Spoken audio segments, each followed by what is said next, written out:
اعوذ باللہ من الشیطان الرجیم بسم اللہ الرحمن الرحیم۔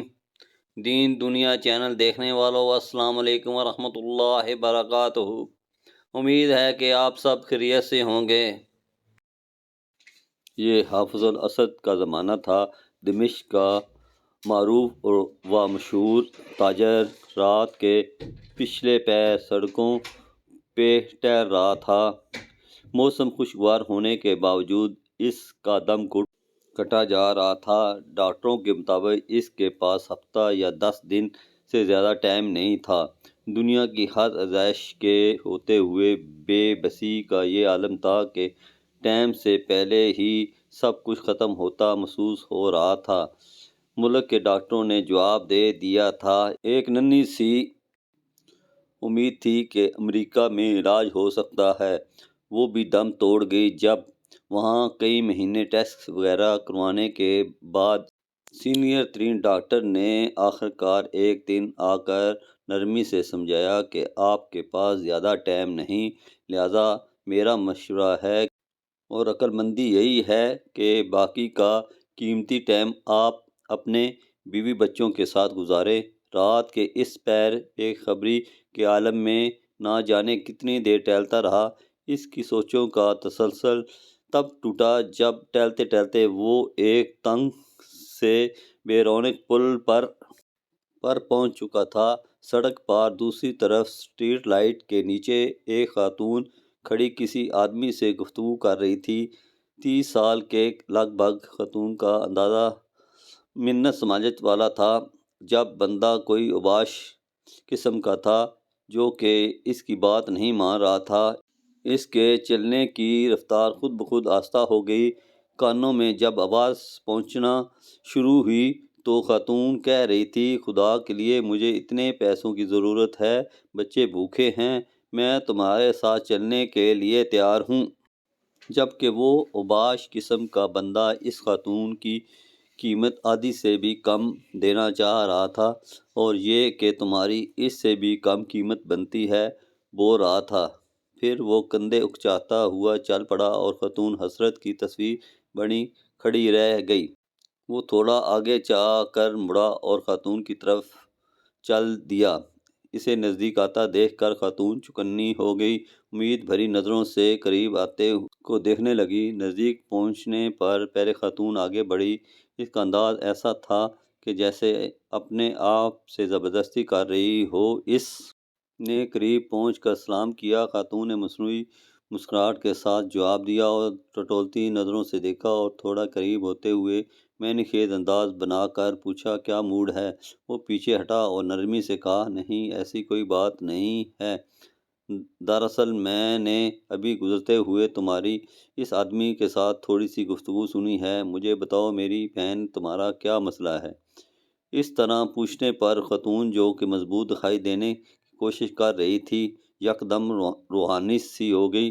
بولی، بھائی قسم ہے اس ذات کی جو ہماری گفتگو سن رہا ہے، میں اس ٹائپ کی عورت نہیں ہوں جو اس وقت گھر سے نکل کر سڑک پر کسی کا انتظار کرے، مگر میں بہت مجبوری کے عالم میں اس وقت اس جگہ پہ ہوں۔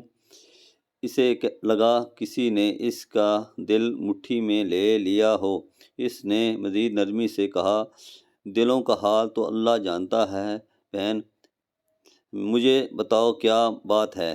بولی، میں ایک بیوہ عورت ہوں، میرے چھوٹے چھوٹے بچے ہیں، شوہر کو فوت ہوئے سال ہونے کو ہے۔ شروع میں تو پڑوسی رشتہ دار کچھ مدد وغیرہ کر دیتے تھے، پھر آہستہ آہستہ سب نے ہاتھ کھینچ لیا۔ گھر میں راشن نام کی کوئی چیز نہیں، کرایہ دار کا صبر بھی ختم ہو گیا ہے۔ اس نے کل شام تک کی مہلت دی ہے، اگر کرایہ نہ دیا تو سامان سمیت گھر سے نکال دے گا۔ میرے پاس اب اور کوئی چارہ نہیں رہا سوائے اس کے۔ اپنے آپ کو یہ کہتے ہوئے اس کی آواز بیٹھ گئی۔ اس نے بھی جلدی سے دوسری طرف مڑ کر بہانے سے اپنے آنسو صاف کیے، پھر مڑ کر جلدی سے بولا، بس بس ٹھیک ہے بہن، کوئی بات نہیں، اور اپنی جیبوں میں ہاتھ ڈالے تو پتہ چلا کہ جیبوں میں جو رقم ہے وہ نہ ہونے کے برابر ہے، کیونکہ جس عالم میں وہ نکلا تھا اسے تو ہوش ہی نہیں تھا۔ اس نے خاتون سے کہا فی الحال یہ رکھو اور مجھے اپنا ایڈریس بتاؤ۔ فکر کرنے کی کوئی ضرورت نہیں، اپنے گھر جاؤ، انشاءاللہ سب ٹھیک ہو جائے گا۔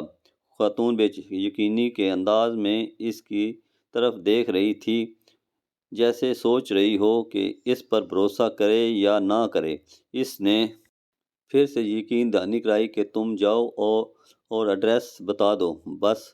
اس نے آخرکار ایڈریس بتا دیا اور پھر ایک طرف کو چل پڑی۔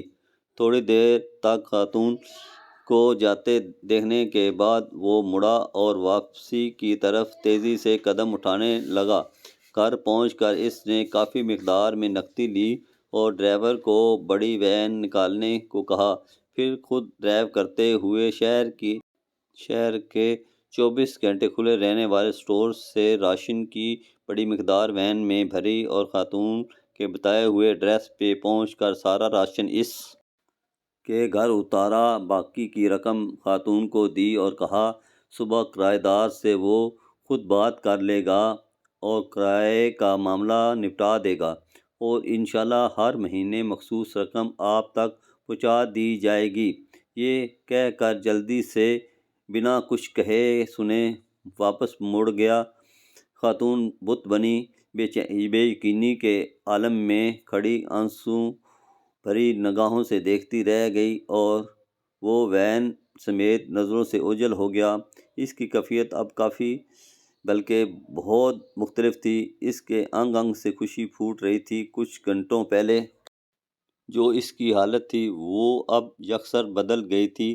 اب اسے ہفتے 10 دن گزارنے کی جو فکر تھی وہ تھوڑی کم ہو گئی تھی۔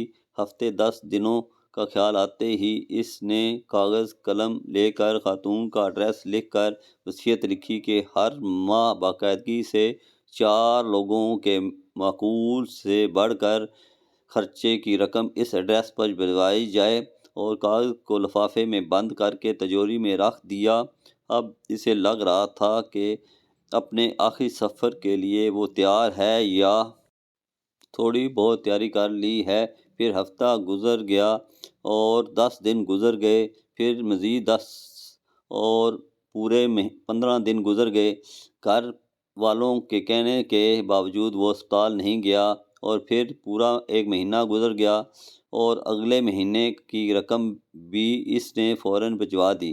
پھر ایسے ایک مہینہ کرتے پورا سال گزر گیا اور وہ معمول کے مطابق رقم بھجواتا رہا۔ پھر 5 سال بعد 10 سال گزر گئے اور پھر پورے 20 سال گزر جانے کے بعد ایک رات وہ معمول کے مطابق تہجد کے لیے اٹھا۔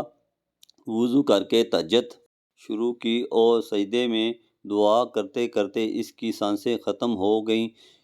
اس جان فانی سے سجدے کی حالت میں رخصت ہو گیا۔ یہ سچا واقعہ یہاں ختم نہیں ہوتا، اصل خلاصہ تو اب آنا ہے۔ گھر والے جب صبح اٹھے تو اس کو سجدے کی حالت میں مردہ پایا۔ افسوس کے ساتھ ساتھ گھر والوں کو اس بات کی خوشی سی بھی تھی کہ اچھی اور مبارک موت ہوئی ہے۔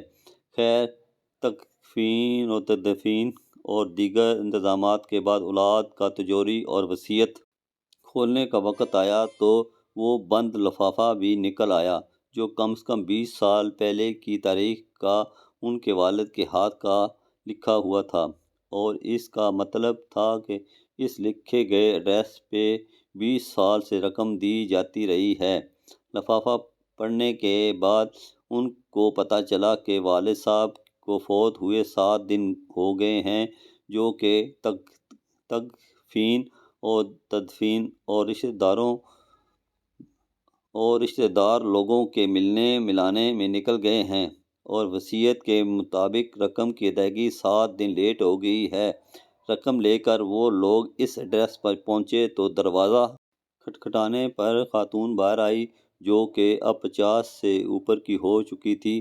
سلام دعا کے بعد تاجر کے بڑے لڑکے نے خاتون سے معززانہ انداز میں کہا کہ ہم آپ کو والد صاحب کی طرف سے جو ماہانہ مخصوص رقم ہے وہ دینے آئے ہیں، اور معذرت چاہتے ہیں کہ رقم کی ادائیگی 7 دن لیٹ ہو گئی۔ وہ اصل میں خاتون جلدی سے بولی، ارے نہیں، کوئی بات نہیں، آپ کے والد صاحب کہ ہم پر بہت احسانات ہیں۔ آپ لوگ میری طرف سے والد صاحب کو بہت بہت شکریہ بولیے گا اور انہیں بتائیے گا کہ ہم ہمیشہ انہیں دعاؤں میں یاد رکھتے ہیں اور رکھیں گے، اور میری طرف سے آداب کے ساتھ انہیں بتائیے گا کہ اب انہیں رقم بھیجنے کی ضرورت نہیں ہے۔ کیوں نہیں ہے ضرورت رقم کی؟ خاتون نے خوشی کے آنسوؤں میں ملی آواز میں جواب دیا، اللہ کے فضل سے مہینہ پہلے میرے بیٹے کی ملازمت لگی تھی اور 7 دن پہلے ہی بیٹے کو اس کی پہلی تنخواہ ملی ہے۔ خاتون روانی میں پتہ نہیں کیا کیا بولے چلے جا رہی تھی، جب کہ لڑکوں کے کانوں میں خاتون کا یہ جملہ اٹک کر رہ گیا، 7 دن پہلے ہی میرے بیٹے کو اس کی پہلی تنخواہ ملی ہے، 7 دن پہلے ہی میرے بیٹے کو اس کی پہلی تنخواہ ملی ہے۔ آپ صلی اللہ علیہ وسلم کا فرمان ہے، رازداری میں کیا گیا صدقہ اللہ پاک کے غصے کو بجھاتا ہے۔